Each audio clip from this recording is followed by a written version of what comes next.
All right, guys. So again, another edition of New Year Black Me. So if you saw my last video, or if you haven't seen it, go watch it. It's about getting your passports and how great it is to travel.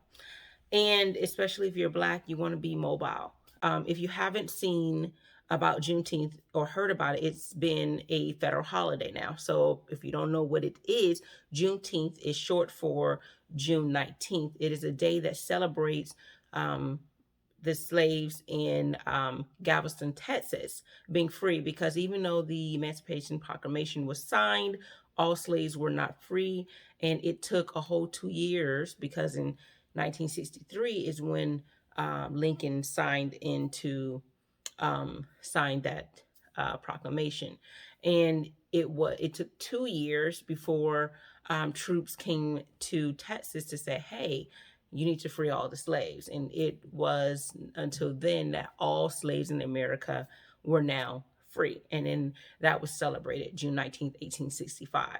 Whereas on July 4th, it is um, the white Americans that were saying that they were free from British control, but we were still enslaved. So even though they were free, we were still enslaved. And so at the incept of America being born, we were not still part of that independence, that freedom. So, with that being said, happy belated Juneteenth. And um, with that, there was a federal bill that went through saying let's make that a holiday. Some states have made it's been a state holiday for some, but it's been recently signed that it was be a federal holiday, so you'll get the time off. That was nice because we did on my job get the holiday as paid. Now, it is a symbolism. It is great that it's recognized, which it should, because that is not Black history. It is American history. I just think it's crazy that people are trying to separate it as, oh, this is another Black holiday that Black people are getting for themselves. Okay, one, again, it's an American holiday because slavery is something that was part of America, that was created by um, those who have colonized America. Well, we weren't colonized, the Native Americans were colonized, and we were enslaved. So, um, I so I would say that it's good that it is a holiday, but that is not reparations. You should be celebrating that slavery is over, all right? But it should not be the whole this is your reparations. Why? Because what money did it take for you to do that? Are only we getting that day off? No. Everyone's getting that day off. Everyone benefits from having that day off as a paid holiday. So it is not. It is not reparations. Now, it is a symbolism, but it is not the end all be all. Now, I will say this: 49 states have declared it to be a holiday, either state or in what is part of federal, but they have declared it either to be considered like a federally observed holiday or a state holiday, with the exception of South Dakota. Now, it took a while for both um, North Dakota and Hawaii to sign into that bill. They did. Now we just have South Dakota.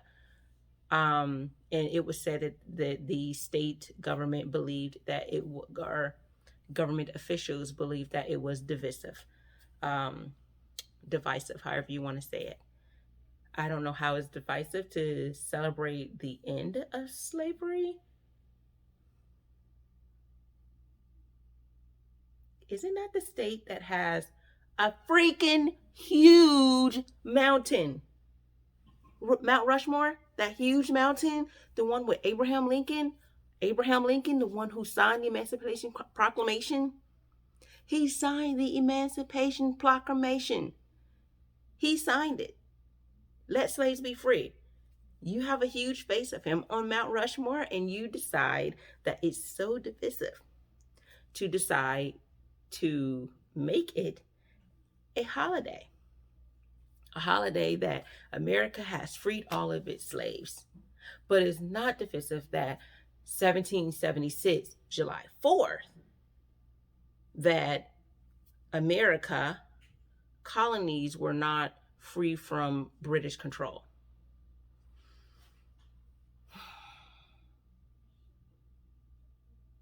Now, say that again and run that back and tell me if that's not crazy or hypocritical.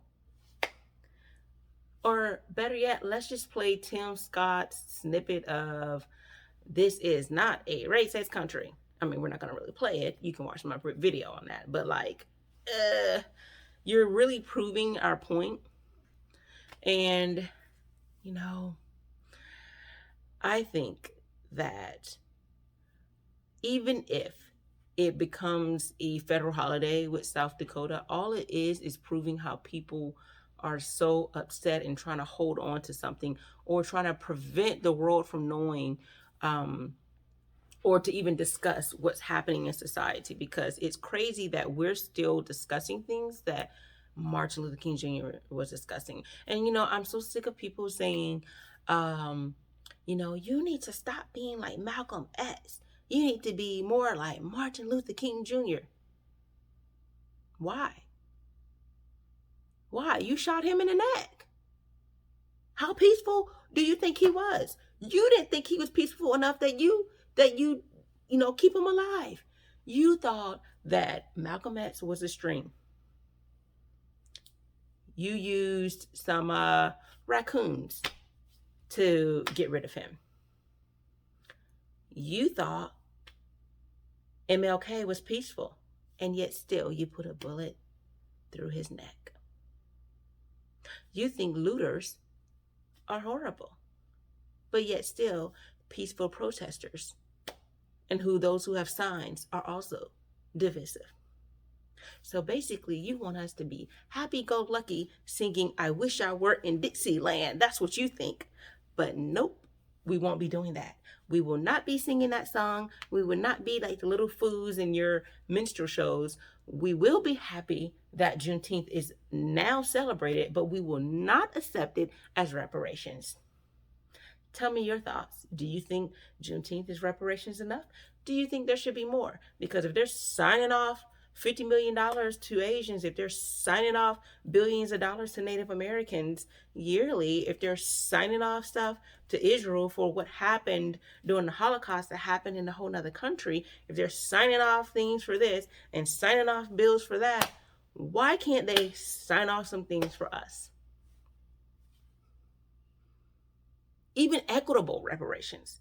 I mean, cash payments is what we need, but equitable reparations is pretty much saying we're going to right the wrongs and we're going to do it for Black Americans, not POC, people of color, not minorities, not all these other people, women of color. No. Black Americans, not Black immigrants, Black Americans, ADOS, Black descendants of slaves. That's who we're gonna, And you know what? It's so funny because they say, well, you weren't in slavery, so why should we pay you? The people from Tulsa, Oklahoma, we still had 3 survivors and you still didn't want to pay them. They were actually victims and you didn't want to pay them. Like, you can't win. You can't, there's no rationale for some of these people. These folks, you can't talk to them. Like, you can't speak in clear cut situations. And people who usually aren't good at arguments, they attack people instead of the policies or instead of the issues. If you want to argue, you should be arguing facts, not just straight personal opinions about the person themselves. It has to be about the policy or the bill or the actual issue of concern. So you can't really have a decent argument, because they don't bring facts to the table. They just attack people. So, and they don't if they do make personal attacks, they don't back it up by facts of what they've said to prove that point. So anyhow, happy belated Juneteenth. And I hope you decide to look more into, the issues in regards to Juneteenth and reparations and how, you know, it looks like they're trying to give a whole bunch of symbolisms and think that we'll be okay with it. I hope you guys really take a deep dive and look into it and not easily be swayed with the fact that things are getting better because of this. So, because we're really having these same kind of conversations that Martin Luther King Jr. was having. So, how far have we gotten if some of these same issues are being repeated? That was that was in 1957, 58, 59, 60. Like, we should be having different issues, you know, different situations that did not happen from then. And even then, it's funny because you had issues that was even addressed, that W.B. Du Bois and so many other people were speaking about. You can see some of these same things that are just being discussed, and it's crazy that we're seeing this. It's a different time. We should be talking about different things, not repeating history over and over again. But we have people who won't be on cold. We have people who won't wake up. So watch my next video. This one is in regards to a man who was found hanging in a police interrogation room. So I want to do a separate video because I think it's disrespectful to kind of jumble that in with something else I'm speaking about, because he needs his own attention. So I am going to do that and then add a clip so you can hear more about that. I appreciate you watching. Please subscribe, comment, like, and go ahead and watch the next video.